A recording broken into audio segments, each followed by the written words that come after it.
আহ, এই দূরপ্রবাসে কতটা মন খারাপ, কতটা বিপদ আপদ নিজে একলাই করলাম। না পাইলাম পাশে ফ্যামিলি, না পাইলাম ভাই বোন আত্মীয় স্বজন, কাউরে পাইলাম না। আসলে একটা জিনিস কি, এই প্রবাসে কেউ নাই, কেউ কারো আপন না। আপনি মন খারাপ হইলে ফ্যামিলির কল দিবেন, ব্যস্ততা দেখাইবো। ভাই বোনের কল দিবেন, ব্যস্ততা দেখাইবো।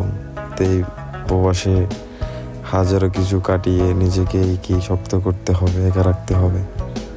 আসলে মানুষ বলে কি যে বিপদে পড়লে ফোন করিস, এটা করিস, সেটা করিস।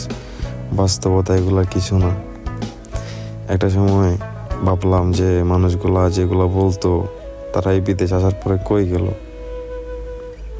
না পাইলাম ফ্যামিলি, না পাইলাম ভাই বোন, কারো থেকে সাপোর্ট পাইলাম না। নিজে নিজে যা করতেছি সবগুলা নিজে নিজেই করতেছি।